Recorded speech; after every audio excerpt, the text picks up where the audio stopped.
आज आपण midlife crisis या संकल्पनेचा जरा सखोल आढावा घेणार आहोत. 40शी नंतर अचानक आयुष्य बेचव वाटायला लागणं, नोकरी संसार सगळं निरर्थक वाटणं आणि मग मग अचानक एखादी स्पोर्ट्स कार विकत घेणं किंवा काहीतरी टोकाचं करण्याची इच्छा होणं, हे चित्र आपल्या सगळ्यांना कुठेतरी परिचयाचं आहे है ना? अगदी. पण हे फक्त एक वैयक्तिक अडचण आहे का, की यामागे एका संपूर्ण पिढीची कहाणी दडलेली आहे? आज आपल्याकडे जे स्रोत आहेत ते आपल्याला सांगतात की ही केवळ मानसिक किंवा जैविक गोष्ट नव्हती. बरोबर. तर 20व्या शतकाच्या मध्यातल्या एका मोठ्या सामाजिक बदलातून ती जन्माला आली होती. चला तर मग या तथाकथित वैयक्तिक संकटामागचं सामाजिक वास्तव शोधूया. हो, आणि यातली सगळ्यात रंजक गोष्ट ही आहे की ज्याला आपण आपलं वैयक्तिक दुःख, आपली मानसिक समस्या समजतो, ते खरं तर एका विशिष्ट काळात आणि विशिष्ट परिस्थितीत अडकलेल्या लोकांच्या अनुभवांचं प्रतिबिंब होतं. अच्छा. आज आपण हेच उलगडणार आहोत की ही संकल्पना एका मनोविश्लेषकाच्या क्लिनिकमधून बाहेर पडून अख्ख्या समाजाची डोकेदुखी कशी बनली. वा. आपण सुरुवात करू इलियट जेक्स यांच्या मूळ सिद्धांतापासून, जिथे मृत्यूची भीती हा या संकटाचा केंद्रबिंदू होता. पण मग आपण हेही पाहू की दुसऱ्या महायुद्धानंतरच्या जगात आयुष्य जगण्याचा एका ठरलेल्या साच्यामुळे लोकांवर कसा प्रचंड दबाव आला आणि त्यातून या संकटाने कसं एक वेगळंच, अधिक गुंतागुंतीचं रूप घेतलं. हे ऐकायलाच खूप उत्सुकतापूर्ण वाटतंय. सुरुवात करण्यासाठी या संकटाचं एक ठोस चित्र उभं करूया का? हो, नक्की. माझ्या वाचनात आलंय की 1970च्या दशकात रेजिनाल्ड पेरिन नावाच्या एका ब्रिटिश टीव्ही मालिकेने हे संकट अगदी अचूकपणे पडद्यावर आणलं होतं. अगदी. रेजिनाल्ड पेरिन हे पात्र म्हणजे मिडलाईफ क्रायसिसचं पोस्टर बॉयच होतं. हो का? हो. विचार करा, एक 46 वर्षांचा माणूस, उपनगरात चांगलं घर, बरी नोकरी, लग्न झालेलं, बाहेरून बघणाऱ्याला सगळं आलबेल वाटेल, पण आतून तो पूर्णपणे पोखरलेला होता. त्याला त्याचं आयुष्य म्हणजे एकच, काय म्हणतात त्याला, मोनोटनस रुटीन वाटत होतं. अच्छा. रोज तीच ट्रेन पकडून ऑफिसला जाणं, तेच निरर्थक काम करणं, त्याच लोकांबरोबर बोलणं. तो या सगळ्याला इतका कंटाळतो की तो विचित्र वागायला लागतो. विचित्र म्हणजे नेमकं कसं? तो ऑफिसमध्ये एकदम आक्रमक आणि विचित्र मेमो पाठवू लागतो. आपल्या सेक्रेटरीसोबत संबंध ठेवण्याचा अयशस्वी प्रयत्न करतो आणि मग एके दिवशी तो सगळ्यावर कळस चढवतो. तो स्वतःच्या मृत्यूचा बनाव रचतो. काय सांगताय? हो. बीचवर आपले कपडे ठेवून तो गायब होतो, जेणेकरून लोकांना वाटेल की तो बुडून मेला. म्हणजे मी बीचवर माझे कपडे टाकून पळून जातो हा उपाय तेव्हापासून लोकप्रिय आहे तर? अगदी. पण गंमत सोडा, हे पात्र म्हणजे त्या काळातल्या मध्यमवर्गीय माणसाच्या दबलेल्या इच्छांचं आणि निराशेचं प्रतीक बनलं होतं. बरोबर. पण या त्रासाला मिडलाईफ क्रायसिस असं कोणीतरी नाव दिलं असेल ना? हो ना. आणि गंमत म्हणजे या त्रासाला मिडलाईफ क्रायसिस असं भारी नाव कोणी दिलं माहितीये? कोणी? ते होते इलियट जेक्स नावाचे कॅनेडियन मनोविश्लेषक. 1965 मध्ये त्यांनी ही संकल्पना मांडली. त्यांच्या मते मध्यम वय हा एक विलक्षण विरोधाभास आहे. विरोधाभास? हो. तुम्ही तुमच्या आयुष्याच्या शिखरावर असता. करिअर, कुटुंब, पैसा सगळं काही स्थिर स्थावर झालेलं असतं. पण त्याच शिखरावरून तुम्हाला पुढचा रस्ता दिसू लागतो आणि तो फक्त खाली उतरणारा, मृत्यूकडे जाणारा असतो. थांबा, हे खूपच नाट्यमय वाटतंय. म्हणजे यशाच्या सर्वोच्च बिंदूवर पोहोचल्यावरच माणसाला आपल्या अंताची जाणीव होते असं त्यांचं म्हणणं होतं का? अगदी अचूक. जेक्स यांच्या मते तोपर्यंत आपण आयुष्यात चढत असतो, पुढे जात असतो. पण 40ची 50शीत पोहोचल्यावर पहिल्यांदाच आपल्याला जाणीव होते की आता अर्ध्याहून अधिक आयुष्य संपलंय. आणि इथून पुढे फक्त उतार आहे. हो. ही जाणीवच प्रचंड चिंतेला जन्म देते. आपल्या स्वतःच्या मृत्यूची कल्पना पहिल्यांदाच इतकी खरी वाटू लागते. आणि याच चिंतेमुळे लोक रेजिनॉल्ड पेरिनसारखं वागू लागतात. बरोबर.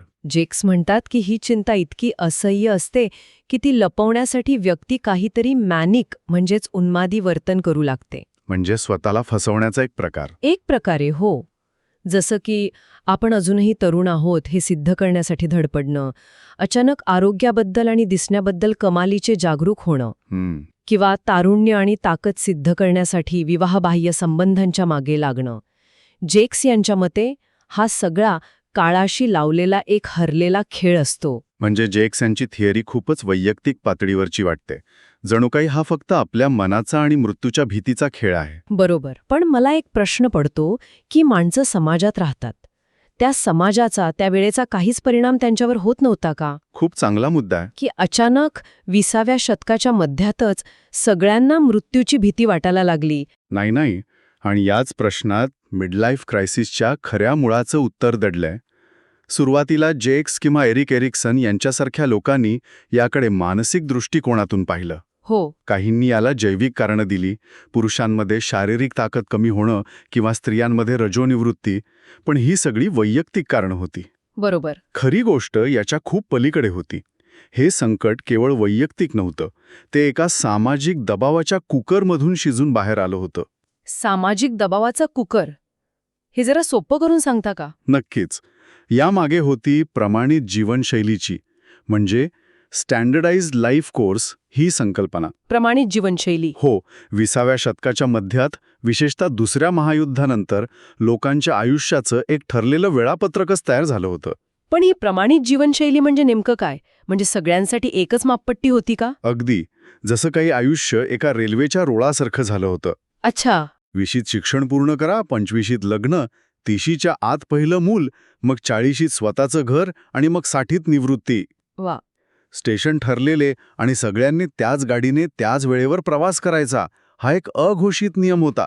आणि जो हे करणार नाही, जो या वेळापत्रकाप्रमाणे जगणार नाही, तो कुठेतरी मागे पडलाय असं मानलं जायचं. आणि या ठरलेल्या वेळापत्रकाला आणखी कशामुळे बळकटी मिळाली? त्याला काही लोकसंख्या शास्त्रीय बदलांनी, म्हणजे डेमोग्राफिक शिफ्ट्सनी आणखी बळ दिलं. जसं की?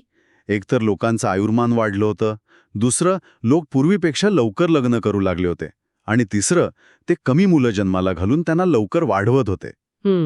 या सगळ्या बदलांमुळे आयुष्याचा मधला टप्पा खूपच मोठा आणि रिकामा वाटू लागला, आणि त्यातून काही नवीन प्रकारचे ताणतणाव निर्माण झाले. अच्छा, म्हणजे आयुष्य लांबलं पण ते जगण्याचा साचा तोच राहिला, त्यामुळे मधल्या काळात एक पोकळी निर्माण झाली. बरोबर.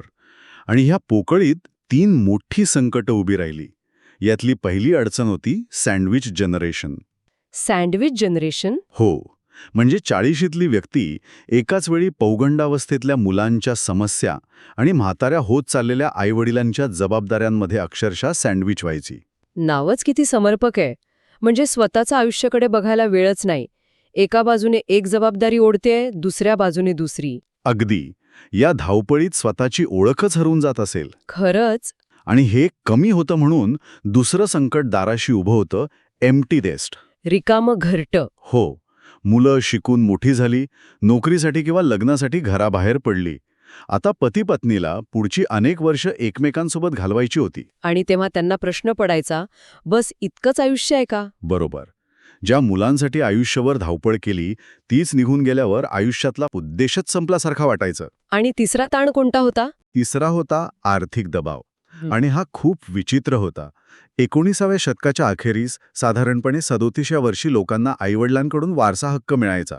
पण 1940 पर्यंत हे वय वाढून 56 वर्षांपर्यंत गेलं होतं. अरे, याचा अर्थ काय झाला? याचा अर्थ असा की पैसे नेमके तेव्हा मिळत होते जेव्हा मुलांचा शिक्षणाचा आणि लग्नाचा सगळा मोठा खर्च होऊन गेलेला असायचा. म्हणजे ज्या वयात पैशांची सर्वात जास्त गरज होती तेव्हा ते नव्हते. आणि जेव्हा जबाबदाऱ्या कमी झाल्या तेव्हा ते हातात येत होते. बापरे. या सगळ्यामुळे लोकांमध्ये एज अँक्झायटी म्हणजेच वयाची चिंता प्रचंड वाढली.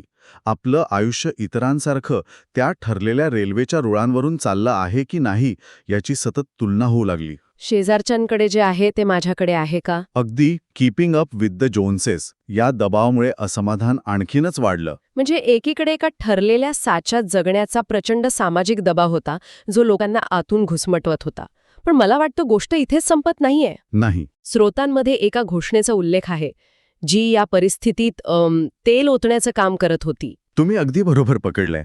हा एक धोकादायक कॉकटेल होता. कॉकटेल. हो, एका बाजूला हा घुसमटवणारा सामाजिक दबाव लोकांना संकटाकडे ढकलत होता, आणि दुसऱ्या बाजूला एक अत्यंत आकर्षक घोषणा त्यांना खेचत होती, लाईफ बिगिन्स ॲट 40. खरी जिंदगी 40 नंतरच सुरू होते. वाव. हो. म्हणजे एकीकडे निराशा आणि दुसरीकडे भलतीच आशा. ही घोषणा आली कुठून? ही घोषणा 1930च्या दशकात वॉल्टर पिटकिन नावाच्या लेखकाच्या एका सेल्फ हेल्प पुस्तकामुळे प्रचंड लोकप्रिय झाली. अच्छा. त्याचा मूळ उद्देश खूप सकारात्मक होता. पिटकिन सांगत होते की 40 नंतर आयुष्य संपत नाही, उलट खऱ्या अर्थाने सुरू होतं. आता तुमच्या जबाबदाऱ्या कमी झाल्यात, तुमच्याकडे अनुभव आहे. त्यामुळे आता स्वतःला अधिक चांगलं बनवा, कामापेक्षा आरामाला आणि आनंदाला महत्त्व द्या. अगदी. ही कल्पना तर चांगली वाटते. मग यात धोकादायक काय होतं? धोकादायक हे होतं की ही आशावादी कल्पना एका अत्यंत कठोर वास्तवाला जाऊन धडकली. आणि ते वास्तव होतं अमेरिकन ड्रीमचं भंगलेलं स्वप्न. अमेरिकन ड्रीम म्हणजे भरपूर पैसा, मोठं घर, चांगली गाडी, हेच ना? नाही, इथेच तर सगळा घोळ आहे. आज आपण अमेरिकन ड्रीमचा तोच अर्थ लावतो. मग पण मूळ अमेरिकन ड्रीमची कल्पना फक्त भौतिक सुखाची नव्हती. तिचं मूळ मूल्य होतं प्रत्येक व्यक्तीला, मग तो कितीही सामान्य असो, आपल्या क्षमतेनुसार सर्वोच्च स्थान गाठण्याची समान संधी मिळणं. अच्छा. यात फक्त वैयक्तिक प्रगती नव्हती, तर एक चांगला, समान आणि प्रगतिशील समाज घडवण्याचं सामूहिक स्वप्न होतं. अरे वा, म्हणजे अमेरिकन ड्रीम म्हणजे फक्त बंगला गाडी नव्हतं, तर ही गोष्टच माझ्यासाठी नवीन आहे. हो. मग या मूल्यांवर आधारित स्वप्नाचं काय झालं? ते भंग कसं पावलं? दुसऱ्या महायुद्धामुळे आणि त्यानंतर आलेल्या शीतयुद्धामुळं ते स्वप्न पूर्णपणे विरून गेलं. युद्धाने दाखवून दिलं की जगात समानता आणि सामूहिक प्रगती ही फक्त पुस्तकातल्या गोष्टी आहेत. मागे उरलं ते फक्त भौतिक सुखाचं स्वप्न. म्हणजे चांगली गाडी आणि जास्त पगार. बरोबर. जे एक मोठं सामूहिक ध्येय होतं ते पूर्णपणे वैयक्तिक आणि स्वार्थी झालं. लोकांच्या जगण्याचा मोठा उद्देशच हरवला. आता मला हे सगळं चित्र स्पष्ट दिसतंय. म्हणजे परिस्थिती कशी होती बघा, लोकांवर एका ठराविक पद्धतीने जगण्याचा सामाजिक दबाव होता. हो. त्यांचं एक चांगलं जग घडवण्याचं सामूहिक स्वप्न भंग पावलं होतं. अगदी. पण त्याच वेळी त्यांना सतत सांगितलं जात होतं की 40शी नंतर आयुष्य सुरू होतं आणि आनंदी राहण्याचा त्यांना पूर्ण हक्क आहे. हेच ते धोकादायक मिश्रण. खूपच गोंधळाचं आहे. हो. आणि याच मिश्रणातून एका नव्या मानसिकतेने जन्म घेतला. मनोविश्लेषक एडमंड बर्गलर यांनी या परिस्थितीला घाईघाईत आनंद शोधणं म्हणजे सर्च फॉर हॅपीनेस इन अ हरी असं अचूक नाव दिलं आहे. घाईघाईत आनंद शोधणं. हो. जेव्हा जगण्याचा मोठा उद्देश संपतो तेव्हा माणूस छोट्या वैयक्तिक आणि तात्काळ मिळणाऱ्या आनंदाच्या मागे लागतो. आणि हा घाईघाईत शोधलेला आनंद कसा होता? तो पूर्णपणे आत्मकेंद्रित, नार्सिसिस्टिक होता. अच्छा. बगलर यांच्या मते अशा व्यक्तीचा विचार कसा असतो बघा. मला आनंद हवाय, प्रेम हवाय, कौतुक हवाय, लैंगिक सुख हवाय आणि तारुण्य हवाय. पण या माझ्या कंटाळवाण्या लग्नात आणि नोकरीत यातलं काहीच मिळत नाहीये. मग काय करायचं? चला हे सगळं सोडून देऊ. बरोबर.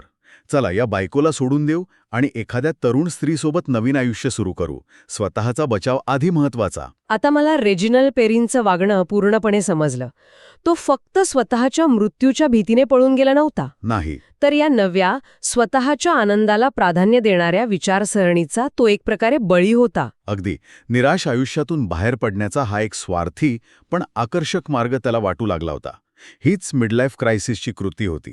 म्हणजे एका बाजूला प्रमाणित आयुष्याचा दबाव आणि भंगलेलं स्वप्न, आणि दुसऱ्या बाजूला तुम्ही आनंदाचे हक्कदार आहात ही आकर्षक घोषणा.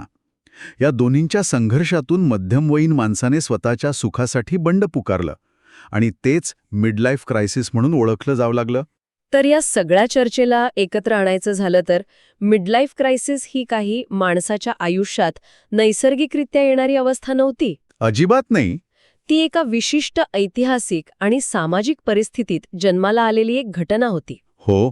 जिथे एका प्रमाणित जीवनशैलीच्या दबावाची आणि एका भव्य स्वप्नाच्या भंगलेल्या अवशेषांची जोरदार टक्कर झाली. आणि यातला सगळ्यात मोठा धडा कोणता?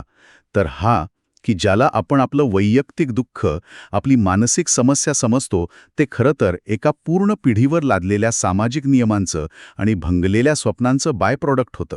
बरोबर.